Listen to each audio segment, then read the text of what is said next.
Muy buenas tardes para todos ustedes. Desde hace más de una década existe un tema de gran controversia y preocupación, como es el relacionado con el tratamiento y la prevención del dolor agudo posoperatorio y su respectiva conversión en dolor crónico posoperatorio o posquirúrgico. Se ha definido como dolor crónico posoperatorio aquel dolor patológico que persiste por más de 2 meses después de haber realizado la cirugía. Y los factores más consistentes, más importantes, son la presencia y la intensidad del dolor tanto preoperatorio como posoperatorio. Y dentro de todo este marco existe el dolor neuropático, que parece ser el protagonista y el gran contribuyente a que se desarrolle el dolor crónico postquirúrgico.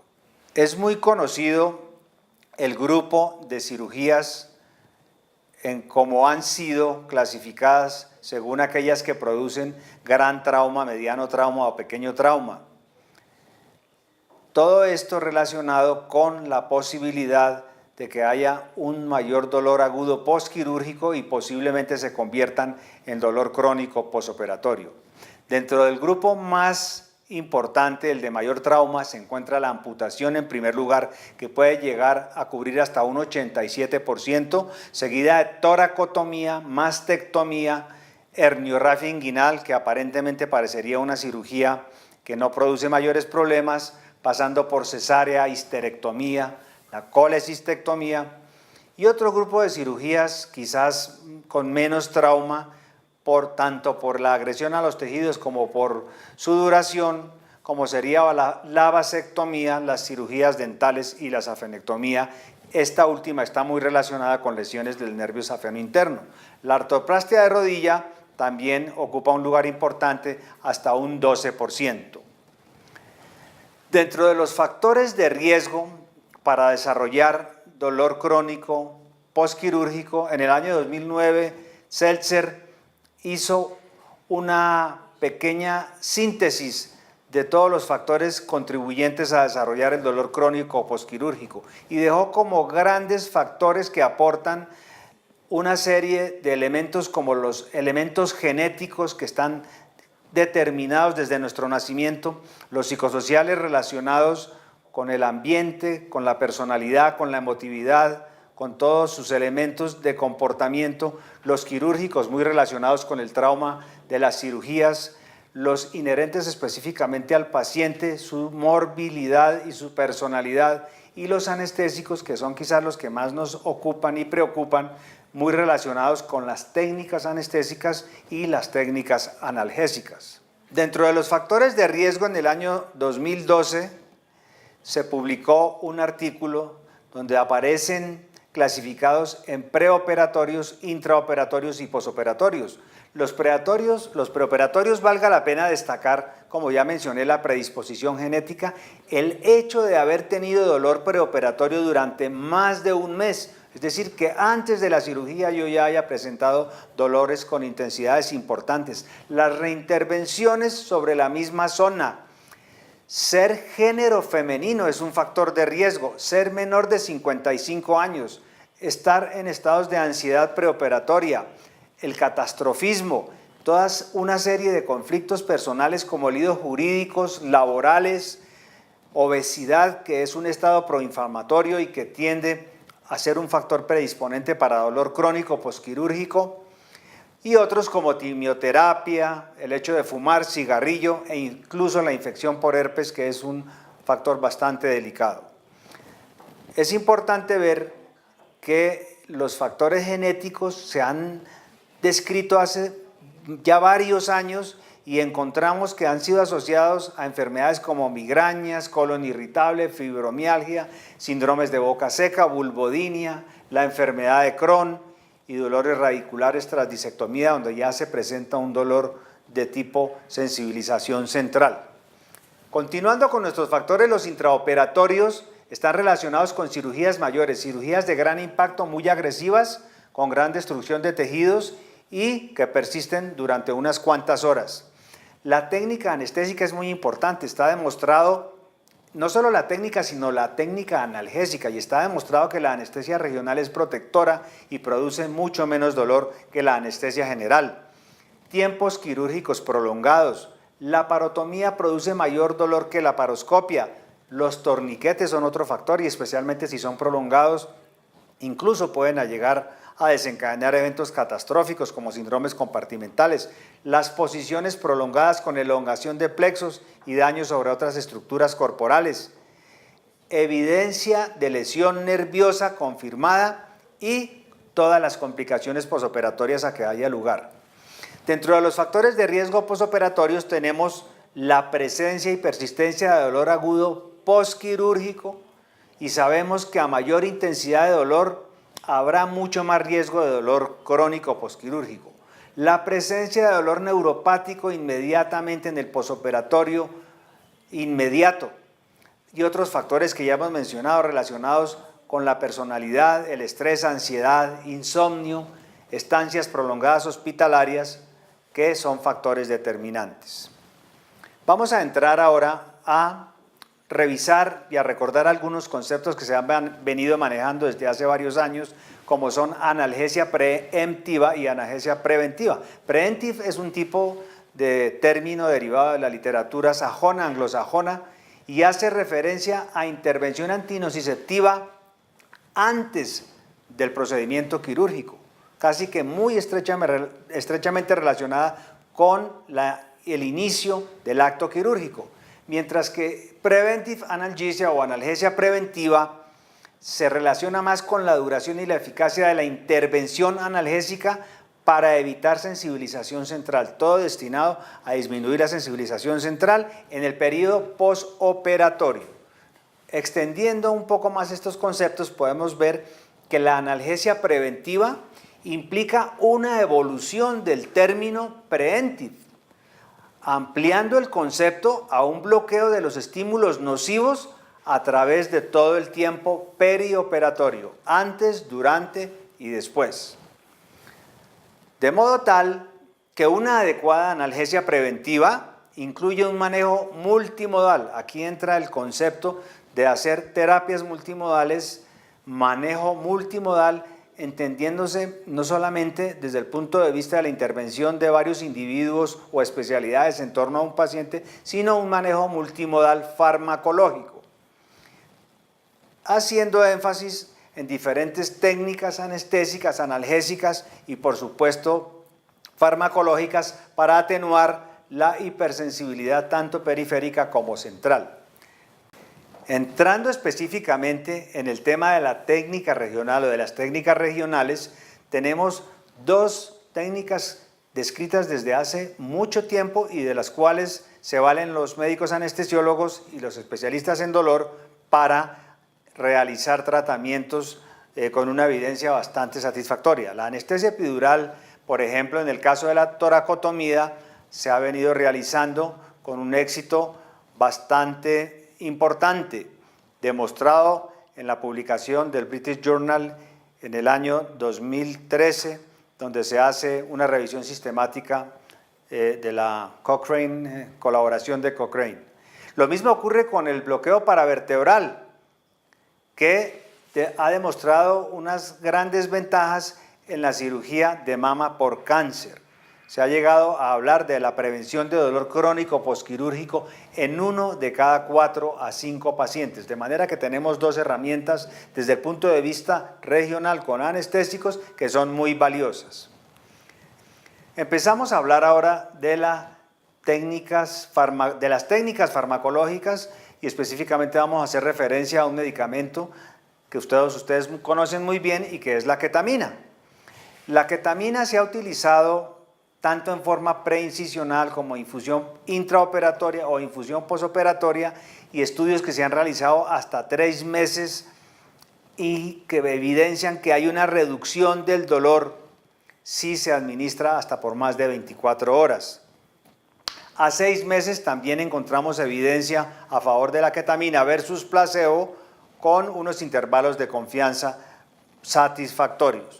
Entonces las dosis son las habituales, desde 0.15 hasta 1 miligramo por kilo, se continúa con infusiones intraoperatorias y se termina con infusiones por posoperatorias hasta por 72 horas. Existen gran diversidad de estudios con una gran variedad de dosis, de manera que en esto tampoco podemos decir que haya una técnica estandarizada ni uniforme, pero sí se sugiere y la evidencia tiende a mostrar que la ketamina es francamente protectora.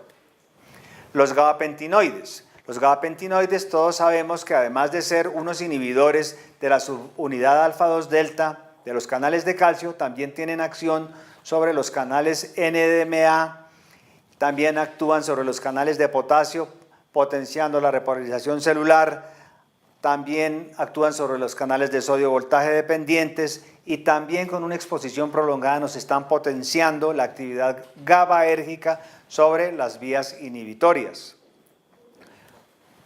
Entonces, los gabapentinoides, según el doctor Clark en un metaanálisis, una revisión sistemática combinada con metaanálisis que publicó en el año 2011, ya habla de que existe un alivio superior al utilizar los gabapentinoides para evaluación de pacientes tanto en reposo como en dolor en los posoperatorios inmediatos y a mediano plazo.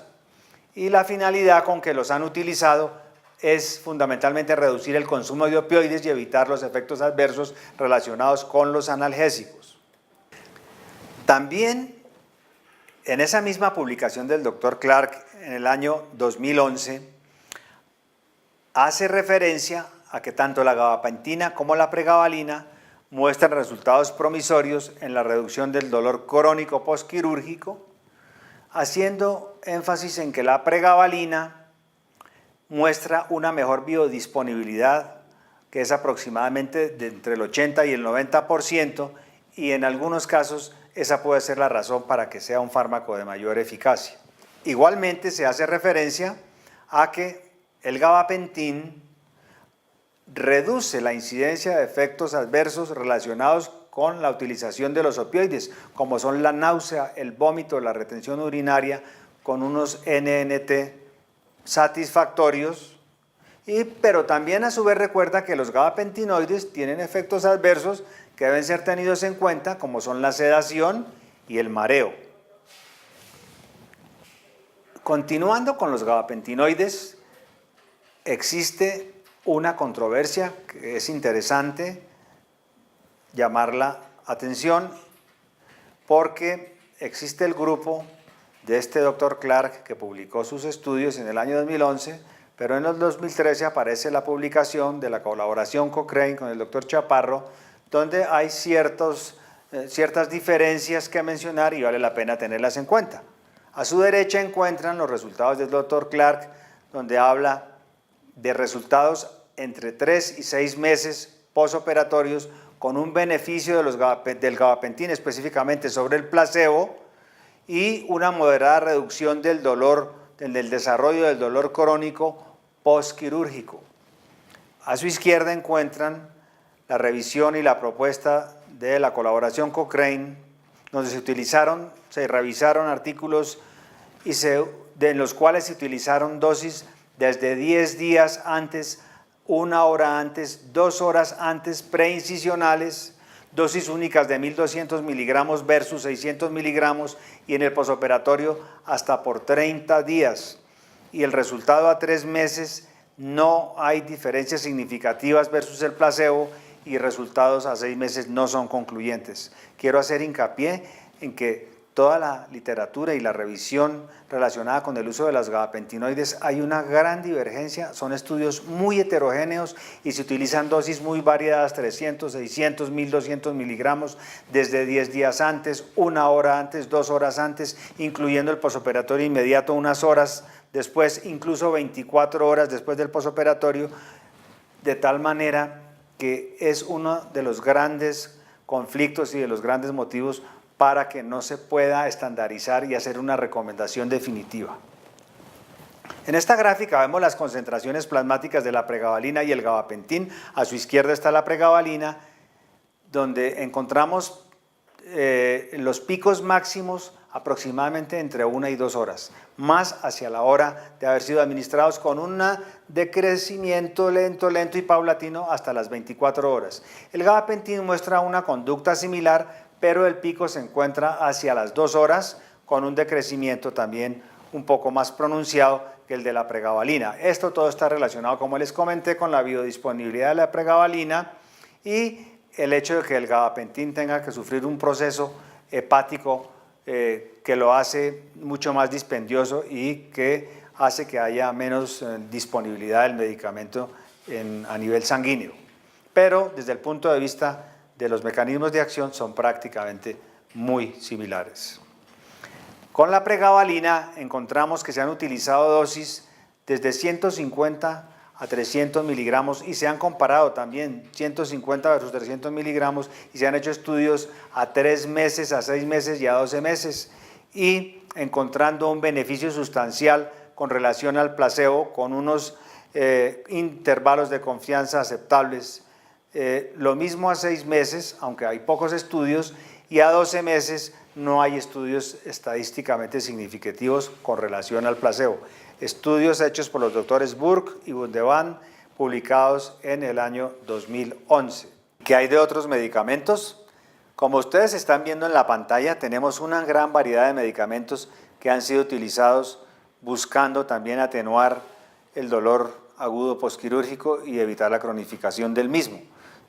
Ustedes ven perfectamente que aparecen los esteroides, los cuales han demostrado una baja incidencia en mejoría de las tasas de dolor. Los AINES tampoco han demostrado mayor favorabilidad en cuanto a la prevención de dolor crónico posquirúrgico. El oxyonitroso tiene alguna evidencia relacionada sobre todo con alodina e hiperalgesia, lo mismo que la lidocaína. La lidocaína es una excelente herramienta utilizada en el momento adecuado y también se ha demostrado que puede producir una disminución en los estados severos de alodinia y de hiperalgesia, pero la evidencia a largo plazo no ha sido muy favorable. Mexiletina, otro anestésico local, no ha mostrado grandes ventajas. El cloruro de magnesio, tan usado por nuestros pacientes que consultan en la clínica de dolor crónico, ha mostrado una incidencia y una evidencia realmente más bien baja. El dextrometorfano, un antagonista de NMDA, ha mostrado una evidencia también baja. Amantadina y memantina. También aparece la venlafaxina. Lo importante de todos estos medicamentos es que se ha intentado utilizar con sus diferentes mecanismos de acción, sea por los mecanismos de antagonismo de los receptores N-metil de aspartato o antagonismo de los receptores de sodio, estabilización de membrana, o sea por inhibición de la cascada inflamatoria, como puede ser el caso de los AINES o también de los esteroides, o por cualquier otro mecanismo, o por potenciación de las vías inhibitorias descendentes. Todos estos medicamentos han sido utilizados con algún éxito relativamente pequeño, pero en su justa medida pueden ser una herramienta más en todo el arsenal terapéutico que manejamos para tratar el dolor agudo posoperatorio y la prevención del dolor crónico posquirúrgico. Después de haber visto toda esta situación que se ha planteado, podemos hacer mención a las grandes dificultades de interpretación de toda la serie de estudios que existen publicados con relación a esta temática. Entonces, los problemas más evidentes son que la mayoría de estudios han sido realizados en gran variedad de cirugías, en diferentes tipos de cirugías. Son estudios clínicos heterogéneos, no hay una masa homogénea de estudios que podamos comparar de uno a otro o de un tipo de cirugía a otro tipo de cirugía. Por lo tanto, hay muchísimas dificultades porque están imbricados todos los grupos de cirugías. Evaluación de una amplia gama de fármacos. Por lo tanto, tenemos también problemas para cruzar todas esas evaluaciones y sacar conclusiones importantes. Se han utilizado gran variedad de dosis y duraciones de tratamiento a través de los meses después del posquirúrgico, de manera que no hay unas dosis propuestas establecidas y comparar un artículo con unas dosis dadas con otro con unas dosis diferentes ya genera problemas importantes. Existe por parte del cuerpo médico gran falta de comprensión de los mecanismos de desarrollo del dolor crónico posquirúrgico. Hay una gran diversidad de escalas, de medidas para valorar el dolor posquirúrgico y el dolor crónico posoperatorio y diferentes tipos de escalas utilizadas. No se utiliza la misma escala, cada grupo utiliza la escala que cree o le conviene más. Y lo mismo, se han incluido participantes con y sin dolor preoperatorio. Y como veíamos al principio, el hecho de que exista dolor preoperatorio anticipadamente a la cirugía ya es un factor desencadenante o un riesgo importante para desencadenar un dolor agudo posoperatorio más intenso y quizás una cronificación de ese mismo dolor. Hacia el futuro, ¿qué podremos tener? Se propone usar medidas de resultados que sean clínicamente relevantes, medir estrictamente lo clínicamente relevante, medir periodos de tiempo específicos, estandarizar las escalas de medición del dolor, utilizar a partir de ahora escalas de funcionalidad que se han usado muy poco y como ejemplo tenemos el SF36 muy utilizado en fisiatría y el BPI que es el Brief Pain Inventory que también es una herramienta muy buena y que se puede realizar en un tiempo relativamente corto. Y también que vayamos pensando en la necesidad de utilizar otro tipo de analgésicos y de tratamientos. A manera de conclusiones, ya para ir terminando, vemos que no hay evidencia fuerte, no digo que no hay evidencia, no hay evidencia fuerte que soporte la eficacia de alguna terapia farmacológica para prevenir el dolor crónico posoperatorio. La ketamina, a nuestro juicio, parece ser quizás el único en reducir la prevalencia del dolor crónico posoperatorio, pero esto debe ser visto y tomado con cautela. No quiere decir que no se use o que se le aplique a todo el mundo. Y la evidencia disponible aún no apoya el uso rutinario de los gabapentinoides, como lo pudimos ver. Entonces, ¿qué propuestas se podrían hacer a partir de este momento? Crear estrategias de prevención multimodal, como lo dije desde el principio, tanto farmacológica como del abordaje multidisciplinario y multimodal desde todos los ángulos que vimos en esa famosa gráfica que afectaban al paciente. Combinación de 2 o más medicamentos con diferentes mecanismos de acción. Tenemos que valernos de los diferentes mecanismos de acción de los medicamentos y utilizar eso como una gran herramienta para cerrar el círculo vicioso del dolor y afrontarlo desde todos los puntos de vista, tratando de atenuarlo, minimizarlo y quizás utilizar menos dosis y tener menos efectos secundarios. Lo que sí es importante, y es muy importante que escuchen esto, es que se debe utilizar al menos un medicamento que suprima la sensibilización central. Estamos hablando de hasta posterior y estamos hablando de núcleos talámicos, estamos hablando de corteza. Evitar que toda esa cascada se desarrolle y lleve la información hacia el tálamo. Sensibilización central ya es un problema grave. Combinar, hacer técnicas combinadas de anestesia regional con fármacos, hacer combinación también de técnicas quirúrgicas neuroprotectoras más fármacos, hacer técnicas limpias, depuradas, donde haya el menos daño posible sobre las estructuras nerviosas y utilizando también fármacos. Muchas gracias.